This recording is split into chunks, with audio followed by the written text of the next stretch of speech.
Hey, this is Bree Bagwell, and if you want to listen to this podcast early and ad-free, subscribe to my Patreon at www.patreon.com/Bree Bagwell. I remember a good ride down the mountain from Steamboat one night. It was me, you, and BJ Barham. And we had been at one of those parties that they have up on the top of the mountain. None of us were very satisfied with the party. And I think me and BJ were arguing, and so I feel bad for you that you had to be there for the whatever deep shit we're going into. Yeah. You know, we're fucking arguing. And Well, I don't remember that at all. So that's like, I'm like racking my brain. I'm like, surely this is back there somewhere. Hey, everybody, this is Bree Bagwell, and this is my podcast, Only Vans, where I talk to my friends in my van.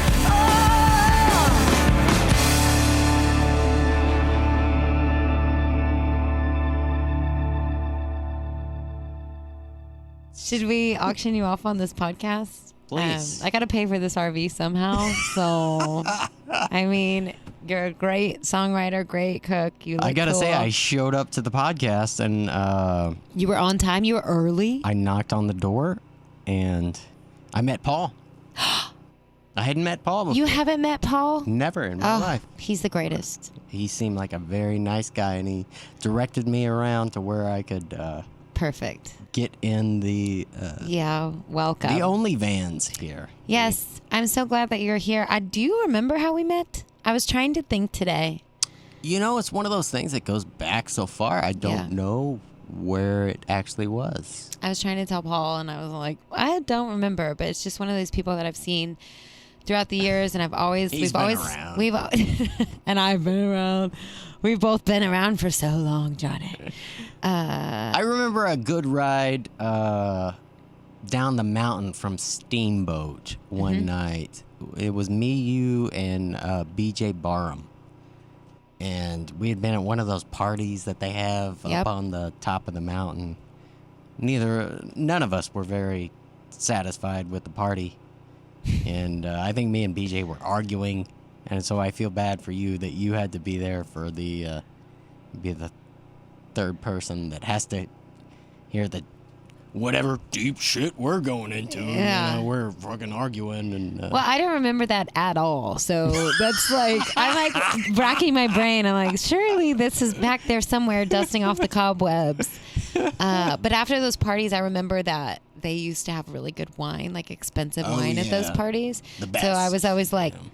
well, if I'm going to be here and someone's going to be yelling at me to play and sing louder, like they would always yell at me, sing louder. And it's like, I'm a girl. I don't have the same vocal projection as BJ hey, man, Barnum. I showed up to your party for free. Why don't you shut the fuck up? Right. That's not how it works there. So I was like, well, I'm going to open this $1,400 bottle of wine then if I'm here. So I was probably like having a great time down the mountain. I know exactly what you're talking about. Make use of what the amenities are. Yeah. Or like pick up the tempo. It's like, why am I here? You invited the three saddest songwriters, like us three. This is like the wrong kind of party. Do you hear that a lot where people tell you to pick up the tempo or smile? Or smile more, or open your eyes a lot. But if there's a lot of people, I can open my eyes. But if it's a small room, there's no chance I'm going to be looking at you. And I get that a lot, and that really frustrates me because it's like, wait, I thought you wanted to hear the songs, but you want me to open my eyes. That is unrelated to me, but whatever, can't win them all. Do you get that a lot? What do you get? I never have anybody tell me to smile. Well, because you're a man. Exactly. Exactly. I swear to God, they're like, yeah, man, that was a great depressing song that you played.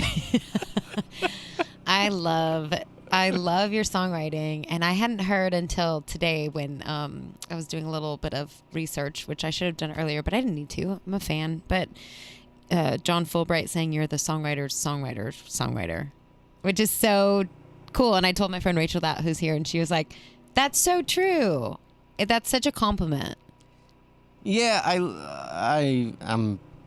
I love that John said that because I respect him so much. And, it used to be a thing where somebody said, you're a songwriter. And Yeah, man, it made sense because, hey, today I'm going, man, I'm up for anything. I'm up for writing with anybody. I'm not some high-minded, don't like something that's going on in some scene. Like I think of my job as being a writer, and at the end of the day, sometimes my live show, I am good at it. Sometimes I am doing good at that stuff, but at the end of the day, I know I'm a writer, and that's. And last night, I only read one because I was going to sleep, but I read one of your short stories. Oh my God! How many did you end up writing? I can't believe you brought that up. I wrote a lot. You should. I'm like, look at me. I hate when people are like, you should do this, but like You've heard that since you were young. You should get up on stage. You should open your eyes. Yeah. You should drink more. You should not drink. You should. What? I don't know what you want from me. But for real, that was so fascinating, and it was really well written. Yeah. Bind them up. Yeah, I don't know. I wrote those during the pandemic because, it was still fresh enough in my memory of, in case anybody does not know, I was actually incarcerated for the better part of a year in TDCJ. And so, yes, we're talking about short stories I wrote. About jail. About prison. Not Yes. jail. Not jail. You don't call jail. No. Prison. But yeah, that was, that was a cathartic exercise, I guess. But at the same time, I'd been writing short stories since I was a kid. I finally had something I could write about that was interesting, that nobody else knew anything about. That's so wild. I mean, just like you said in there, I think it's you everything you know about prison or jail is from Netflix. Is Whiskey dead? She's very high right now. Speaking of prison, she got 4 teeth pulled yesterday. Oh. And I was a wreck all day. I was so upset because they had to put her under anesthesia, and she has stitches. And so ever since then, she's just been like really high. Like she couldn't walk in a straight line. And then now she's just like, I can't really sit up straight for very long. We've all been there. Yeah. I was there in Steamboat, apparently. I'm just kidding. No, I thought about fine. bringing my dog. You should have brought your dog. I got a new beagle puppy. Oh, no. Best part of my life right now. I would have died. I should have told you because that would have been epic. I would have been holding your dog, though. I would have been like, Whiskey, you're kicked out. There's a beagle puppy. Yeah. Oh, my goodness. That's so fun. What's this puppy's name? Annie. Yeah. Oh, no. She's a good girl. And Rachel's here, too. Would you stop, you crazy dog? Pratt has her brother. We bought ones from the same litter. Oh, my gosh. So they. Well, you and Pratt make up the cutest couple. You both cook. You have puppies. Guys. Oh, my God. He's going to kill me. I love it. But the story was kind of really fascinating because it was about being in prison, and a fight could break out at any moment or at any kind of trivial thing, such as like, what to watch, which rom-com to watch on the hour free TV or whatever. Yeah. And it's if a big deal what you're watching on TV at night. You only got four channels. Right. And somebody controls those channels. And wow. Well, what you said was so hilarious because you pictured someone with their dying breath being like, I really wanted to watch that Drew Barrymore show or whatever, because the fights would get that bad. Yeah. And bloody, and the guards coming in, and how you were saying they were like lazily walking in, like they're not in a hurry to break up the fight. They don't care if you live or die. And I don't mean to make it that dramatic, but I think I wrote that because that's how stupid it seemed. Going, why am I here? Like, not. I knew why I was there because I committed a crime, and I'm doing my time. That's fine. But the whole existence was wild, and I felt as a writer, you got to write about this. Yeah. It's not something I'm proud of, certainly. It's not something I go around. In fact, most people, I'm surprised that you brought it up for this podcast, because most people go, hey, you don't want to talk about that. And I go, that's fine talking about it. Well, I think it's strange because, I mean, you've said it on things before, so it was DWIs, right? Yeah. So you're in there with people that have, like, maybe murdered somebody or whatever. Yeah, my cellie murdered some. He was in there 18 on a 25 for murder. That's so wild because it's not the same thing. So you're kind of in this, you don't know who you're in there with. And I think as a musician, I mean, I'm definitely... It was so hard in the early days. There was no Uber. We're making no money, right? And then you're playing these. My first show was $50, no food or drinks. So it's kind of like if they're going to give you free beer, someone's going to buy you a free beer.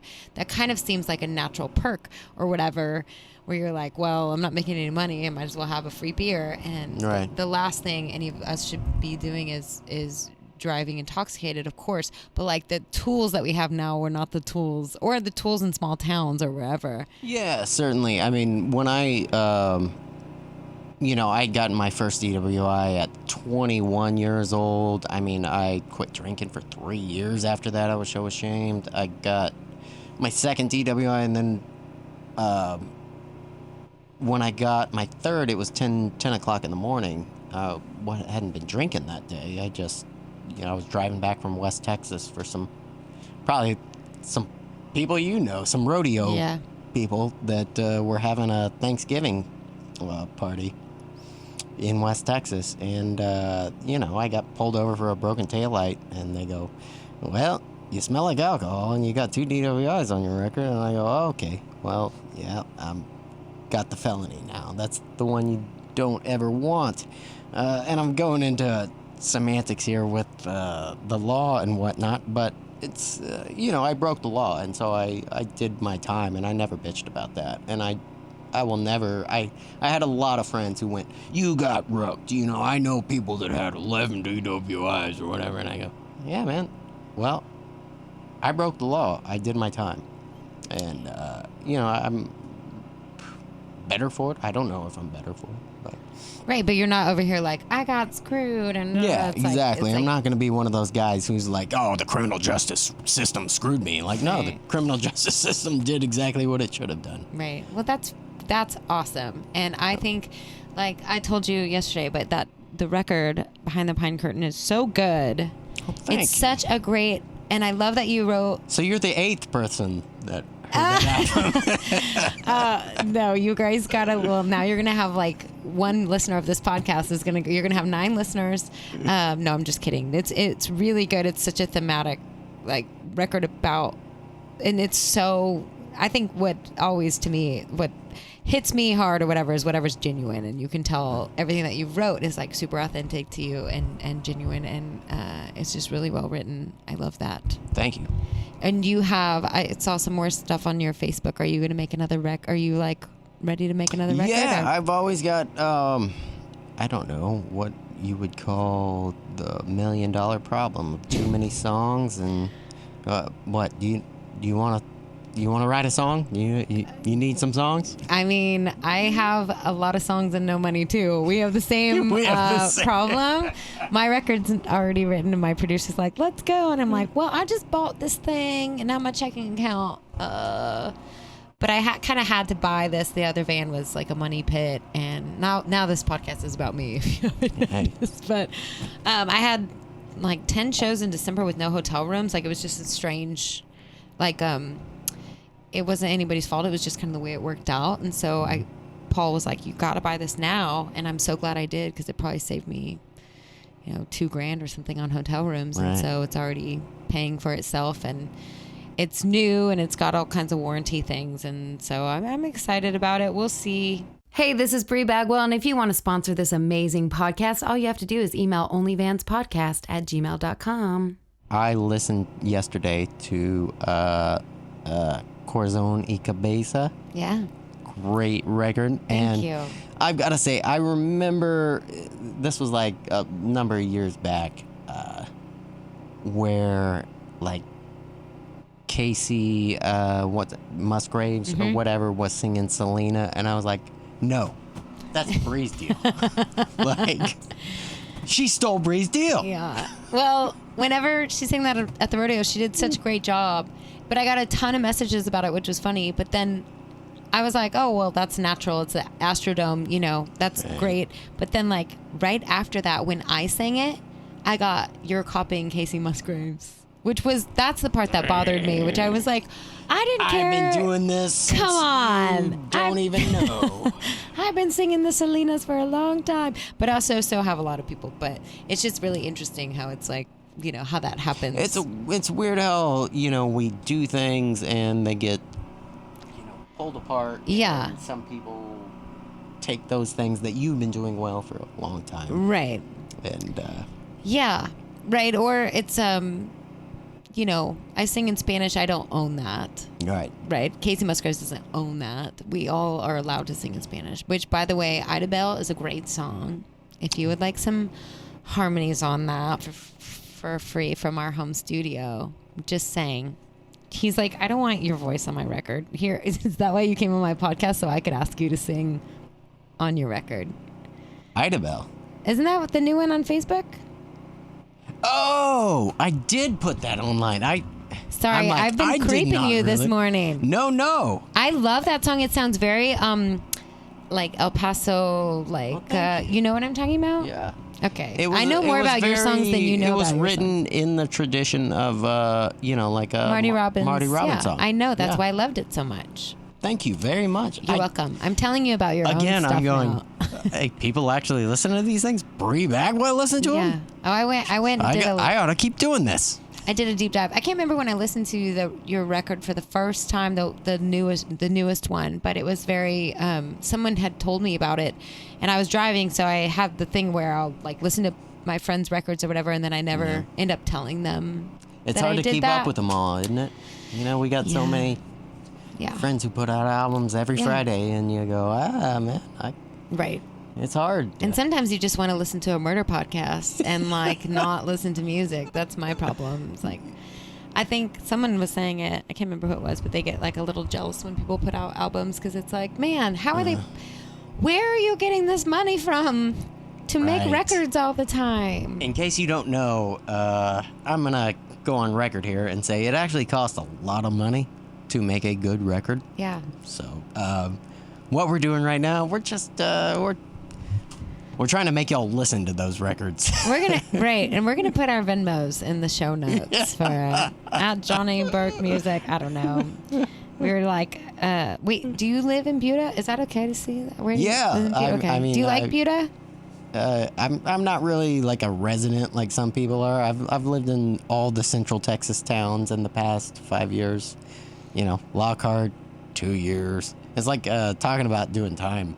It's like, Wimberley, a couple of years. You know? Why were you in Colorado? You were playing shows up there last time I asked you to do the podcast? Last time I talked to you, I think it was through our friend Terry Gillespie that I contacted you. Yes. Owner of the Lone Star Float House, best burger on the Guadalupe River, everybody. Our first through, like, we have a Patreon that people subscribe to, then that's kind of my own thing, and I put out songs, and I have a bunch of subscribers on there, and it's been really, really great, but I didn't know you could actually, like, subscribe to this podcast directly somehow. I don't even know how they're doing it. Kyle doesn't either, but Terry was my first subscriber. He's the best, man. And I'm going to turn around and use that money and go eat that burger. They're the greatest people, and I love them so much. Terry and Audrey are great people, and I think they, for some reason, it was while I was driving to Colorado, and Terry said, "Oh, you got to do Bree's show." I think he had just seen you in Port Aransas or something. And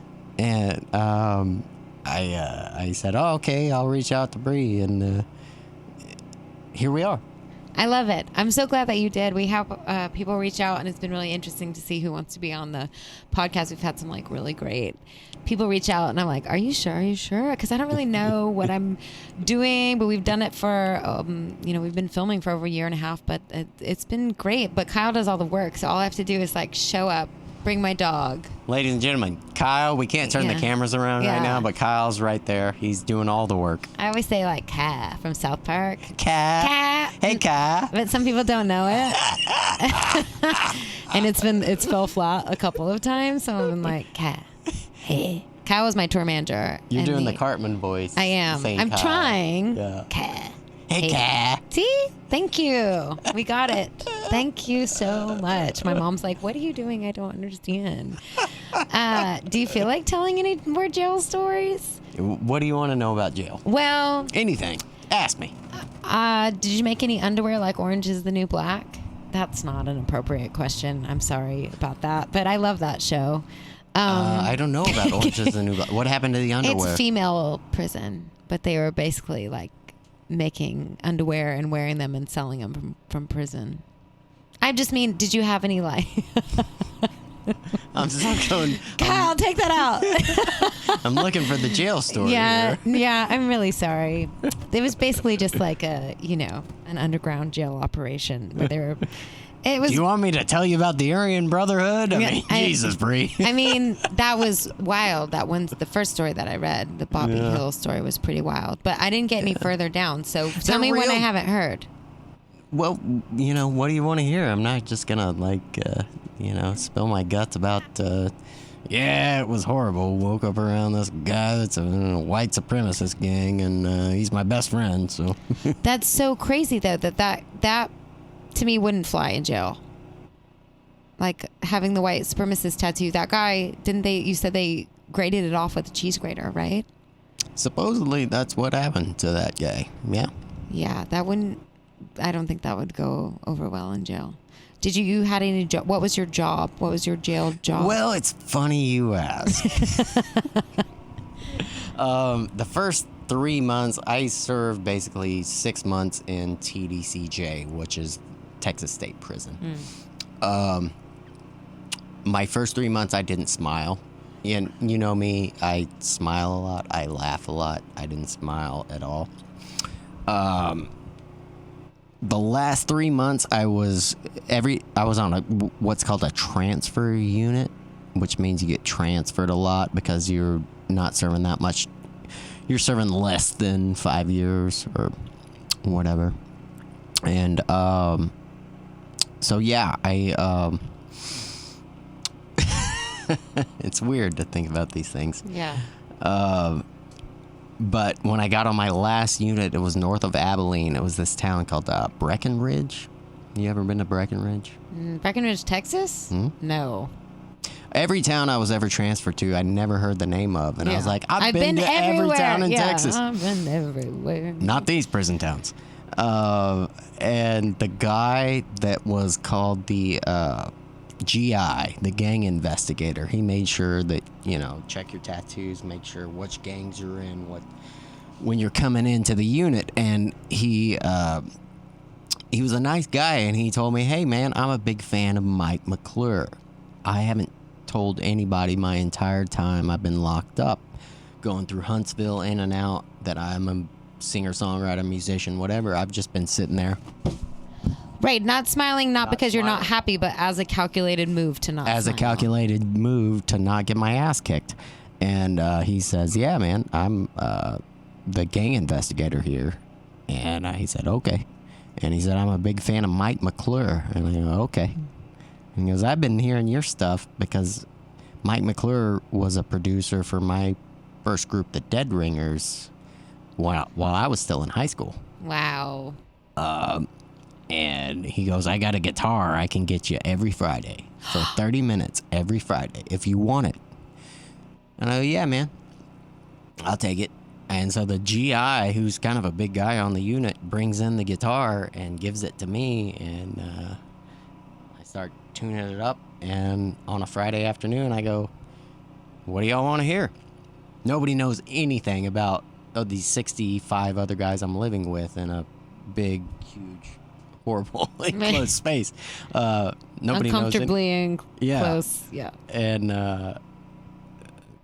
somebody goes, play Folsom Prison. Like, Right. I played all the cliched songs every Friday for like 4 or 5 weeks. Every Friday. Folsom Prison Blues. I even threw in Sing Me Back Home. Oh, which is yeah. one of my favorite songs. Me too. That's one of my favorite Merle Really? songs. Yeah. Love that song. Yeah.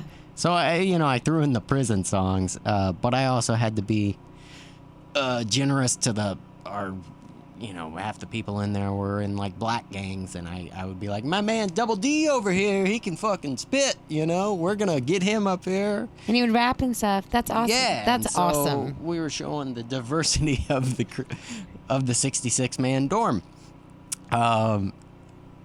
There was a thing, and I might be going long here. I don't know if No, I'm you're going fine. long here, but there was a thing where we had a house cat, is what you would call it, and the house cat had to talk to the major. Say if anybody got in trouble, if anybody got in a fight, the major would walk in and go, "Let me talk to the house cat," and it was an elected position. Oh. But it had to be. This is weird to remember this. It had to be a Mexican guy, and then a black guy, and then a white guy. And I came in Breckenridge, Texas, when it was a black guy, and then it transferred to this Mexican guy, Rudy. And me and Rudy, once I'd started playing these songs, he put me at like the head table in the day room. To where you go, you got a chair here, you're a man of importance. Right. And since I wasn't affiliated with a white supremacist gang, when he left, he was like, Johnny ought to be the house cat. And so all of a sudden, elected position, everybody voted yes. I'm in charge of 65 other felons. Oh my gosh. When the major comes in, hey man, what happened here? Who Right. needs to go out? What's the deal? I'm in charge. But you don't want to tell on people. You can't tell on people. Right. Yeah. So you're elected to tell on people, but you can't tell on You people. can't tell on people. What race sorry. You look like you could be, I don't know, are you Hispanic? No, I'm white. Wow. That's why I got the job. That's right, because you were next in line. That's super interesting. I guess it's a way to make it fair, but then if you're also like, I'm not telling on anyone or they will beat me up. Yeah, you can't tell on anyone. So he just comes in and then you say, all is good? Anybody that's not popular in the dorm, you go, he's got to go. Oh. You're the envoy, Right. And what do you get for being that person? Nothing. You get to not work in the laundry. Okay. Yeah. Well, that's something. Yeah, it was actually a big deal. I got to be in an air-conditioned room. I had an office, and, Okay. the whole rest of TDCJ wasn't air-conditioned, so I got to... And I had a radio. There is a Texas country station somewhere around there. Wow. Once in a while, I got to hear Reckless Kelly. Oh, my gosh. You've made it in prison. You're like, I've really made it. Did you hear that Reckless Kelly is the tribute artist this year for Steamboat? I did not. Yeah. Isn't that wild? Look at us. Look at us. They're so old. Growing up. Them Brown brothers are so old. Oh my gosh. I did a Brown Brother impersonation on the podcast and like Willie didn't get it. He didn't like it? I don't think he didn't like it. I think he just didn't understand that I was like trying to mimic his voice because, they all talk like that. Well, what are you talking about, Bree? We don't talk like this. We don't talk like that. We talk like this. Come on. And it's very up and down and up and down. Jesus, Bree, And- we don't all talk like that. But I did it on the podcast with him and he was like, no, didn't just fell super flat. I was like, oh, okay. This is going great. But gosh, time flew by already. Thank you for coming to my house. We're building a house around the corner, but this is where I store my RV. If I don't know why I told you that, in case you want to steal it. I don't know. You want to go back to jail? Never. No more jail for you. I'd hope not. I grew up here in New Braunfels, and so. Yeah. I'm It's coming back sorry to you the went through hometown. that, but I like your whole attitude about it, and we are here to encourage everybody now that they have things like Uber. They didn't have Uber it is the back way in, to go. back in our day. Uber is the way to go. Yeah. There's no reason you should ever have to drive drunk, and I'm gonna be the first one here to tell you about that. Yeah, and you got just a really, really cool record about it, though. Everyone go check it out. And the new songs I'm very excited for. Maybe we can find some way for me to sneak on those new songs. I would love that. Or we could actually write a song together at some point in our lives. Either way, we're We're buds for homies. life. That's right. Buds for life. Thank you for being here. And if there's anything I missed about you, I just think you're so cool. You're a cool cat. Hey, I've always loved Bree Bagwell, and I would just like to say this first and foremost. I'm a fan. I'm a huge Aw. fan. Thank you. I'm a fan Thank you too. for having me on. I'm a songwriter. You're my songwriter. We are. Yeah. Yay. Thanks, Cat. Thanks, Kat. Cat. Kat. Last time I ever get drunk in this house